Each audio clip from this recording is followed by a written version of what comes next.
4:40 a.m., a former medical supply warehouse goes black, doors blown, lights cut, and 72 kilograms hit the floor in the first 5 minutes. You clicked for the raid. You're in the right place. We're walking you through how 41 synchronized breaches unfolded across Chicago before sunrise. What forced federal teams to move now?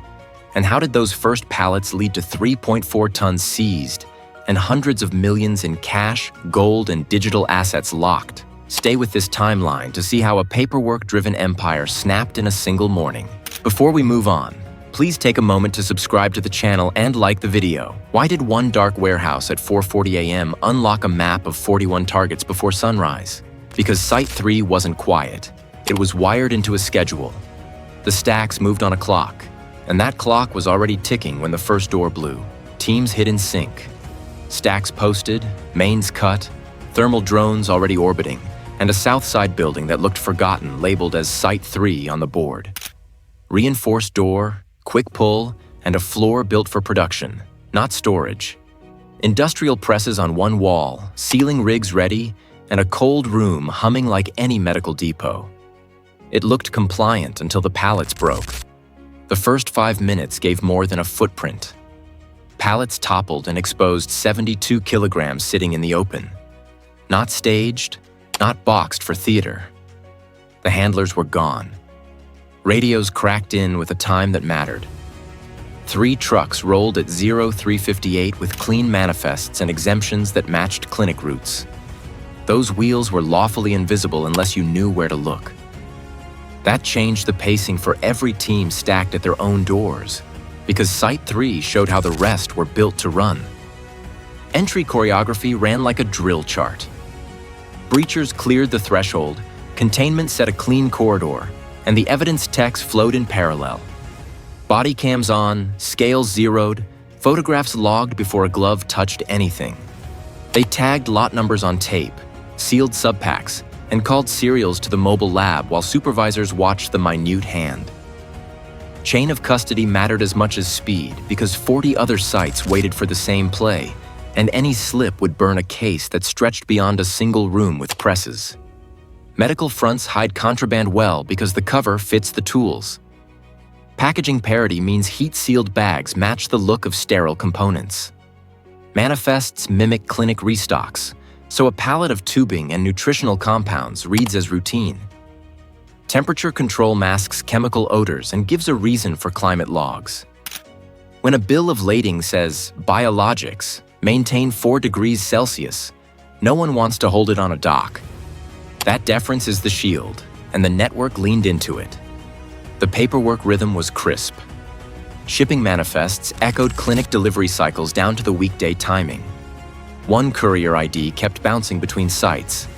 Site 3, then a West Side unit listed as a storage annex, then a suburban address tied to a nonprofit. The number didn't change. The badge scan did. That single breadcrumb let analysts stitch routes without even leaving the server room. In a back office, a drawer stuck halfway. Inside, Medicaid billing printouts for a clinic that never opened its doors. The dates lined up with pallet arrivals inside a 2-day window. The claims moved like product, and the dollar amounts matched monthly throughput targets, not patient counts. It wasn't sloppy.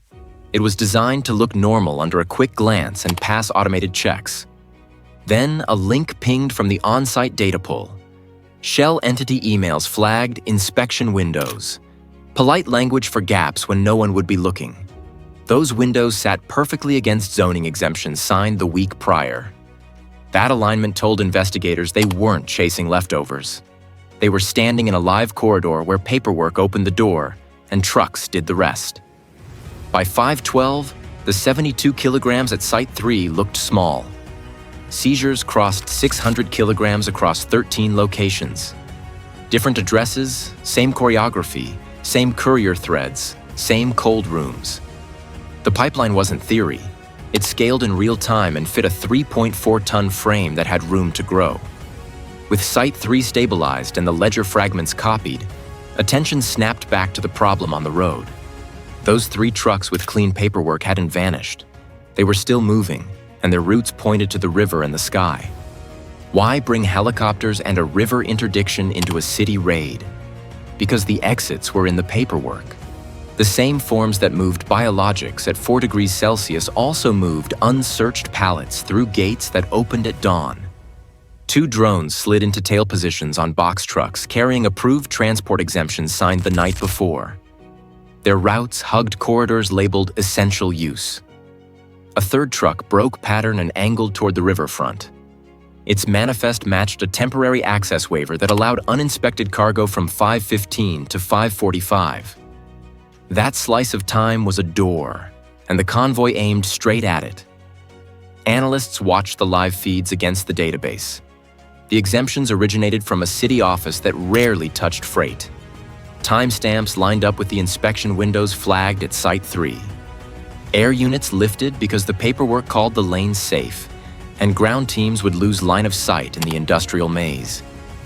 The river unit got a heads up on the waiver, not because of a tip, but because the manifest wording matched the shell's template: sterile supplies, humanitarian consignment, temperature sensitive. Then the tension hit from a different angle.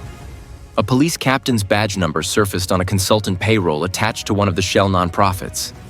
His patrol history mapped neatly over the truck's corridor choices for the last quarter. On the ground, radios flagged unfamiliar operators at a side gate near the river lot. Their records looked clean, but the identifiers had no employment history older than 6 months. The uniforms matched a subcontractor that didn't exist 2 weeks earlier. The truck slowed.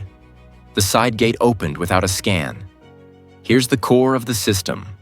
1 layer pushed narcotics under the cover of medical freight. The 2nd layer set the conditions: zoning variances on short notice, permit tweaks, and transport waivers that made the movement feel official. When those 2 layers synced, product moved like any clinic restock. If a form said priority care, docs cleared space and kept questions to a minimum. Money kept the timing sharp. Shell entities styled as clinics and charities cycled $214 million across a 2-year arc. Some funds came in as grants, then shifted categories and reappeared as vendor payments and logistics fees. The shells paid the couriers, floated storage, and fronted fuel. Books showed community health outreach. Traffic showed box trucks and unmarked vans. Downriver, the interception clicked into place. The team boarded a barge segment with sealed pallets logged as surplus medical gear. They checked the serials. The sequence matched the batch numbers lifted at Site 3. Even the lot codes tracked. The pallets rode cold, seals intact, routing tags printed from the same template as the warehouse labels. Paper and product matched, but the contents did not fit any clinic order of that size. In the air, helicopters boxed a convoy on an industrial loop. Ground teams swept the stop and found encrypted wallets on site and a hardbound ledger tucked in a service compartment. The entries spelled out recurring payments and routing notes. The names linked to 112 officials flagged for influence, facilitation, or cover. Amounts walked in step with permit approvals and waiver renewals. The evidence thread pulled tighter. Auditors traced Medicaid billing for services that never occurred into purchases of weapons and vehicles. The money moved through healthcare vendors tied to the governor's spouse's credential claims, turning public care funds into operational muscle for transport and protection. The river pallets, the convoy ledger, and the billing records overlapped in dates and amounts.